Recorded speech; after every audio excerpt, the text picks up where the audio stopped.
And I take it, and it says, the House Un-American Committee demands your presence here at the City Hall, such and such and such a day, and that's what happened. It was a subpoena. And I said, okay, and the guy walked down. I said, thank you, son of a bitch. What is your name, please, sir? William J. Bailey.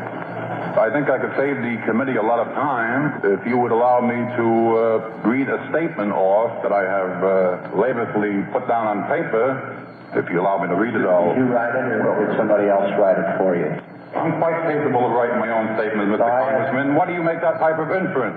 Do I look like an idiot or a dummy here? I wrote the statement. Were you at any time during 1946 acting as the West Coast coordinator of the Seamen's branches of the Communist Party? Well, where would you get that information? Is it wrong? Well, where would you get the information? Is it wrong? Well, Mr. Chairman, I decline to answer that question or any other question dealing with organization names or anything else. All I want to do is just get up there and tell them, go and screw yourself as quickly as possible and get the hell out of the way. You know, as far as I'm concerned, if they was to ask me ordinarily, are you a communist? I said, yeah, you son of a bitch, and I'm proud of it. But in this thing, you couldn't do it, you know. Why not?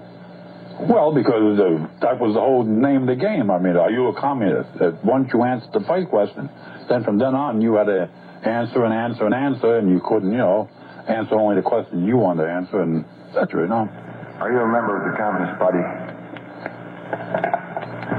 Well, frankly, Mr. Chairman, I don't think that's any of your business.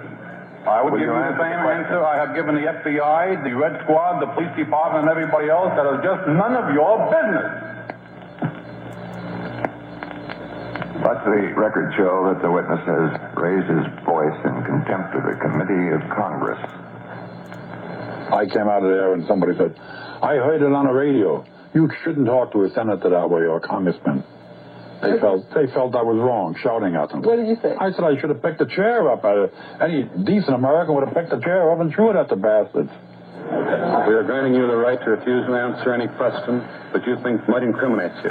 But don't you think basing myself on the Constitution obligates me to say a word or two about the origins of this? I am a student of American history and have been for many years. You're ordered to answer the questions only. We're not going to take a lecture from a man who refuses to state whether he's a member of the Communist Party as of this moment. We're not going to take a lecture from him on the Constitution of the United States. We don't think we need it. And you will answer the question. Sir, this is not a simple question. This is a question that goes to the depths of my conscience as an American. Here's one that is simple, then, if you won't argue about it. Do you believe in the overthrow of the United States government by force or violence? I must refuse to answer that question, basing my refusal upon the privilege granted to me in the Fifth Amendment. And in line with your words, sir, I wish you would allow me to spell out that privilege and what it means. And why I am evoking it. No, I don't think everyone in this room knows this. Very few people know this. Why don't you give me a chance to state this? Write a book. I shall, and I have. Well, write another. Most of the people they called up before them declined to cooperate. They used the Fifth Amendment, which in effect says, you have no right to ask me this question. But I was in a much stronger position. I didn't have any job they could fire me from. I sang at schools and camps for people who didn't care much for this committee. I simply said, I think your whole line of questioning is something that no American should be forced to undergo, especially under threat of reprisal if they give the wrong answer. That I have a right to my opinion, you have a right to your opinion. And from then I clammed up. And after about an hour, they gave up on me. A lot of people may raise the question, why all this hullabaloo about being fair, particularly when the people you're investigating are a bunch of traitors? In fact, I've heard some people even say, after all, they're a bunch of rats, why don't we go out and shoot them? Well, I agree that the communists are rats. But on the other hand, remember this. When you go out to shoot rats, you've got to shoot straight.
hope I stand for anti-bigotry, anti-Semitism, anti-racism. It was an obscene period in our nation's history. Whose history? Not our nation's, but in World War II. Right. I mean, we all lived in this century. I didn't live in this century, but in this century's history. Wait a second, I'm going to agree with you, sir. Let me deal with him because he's been I just for 1 second want to agree with the you. entire show. Because so I want to find out something. You were so interested in how it appears to God, and I agree with you. I too think it is up to God. Therefore, I must ask you, sir. Do you believe in saving the lives of preborn children who are being aborted at the rate of 1,800,000 in this country every year? The issue tonight is reparations. I asked you a question. And I asked you. I asked you a question. The issue is reparations. I asked you a question. I asked you a question. You, sir, are a hypocrite. God serves you only as you desire God to serve you. You are a hypocrite. You don't believe in God. You believe in you, and you are stupid. I tuoi belli brillano come 2 stelle scintillano. Dimmi che illusione non è, qui sul tuo cuore non soffro più. Parlami d'amore,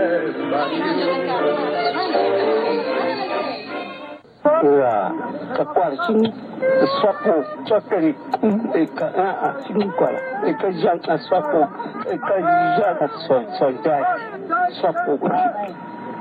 Everything you are about to hear actually happened. 8 hours a day for 36 days, a special Senate subcommittee held televised hearings known as the Army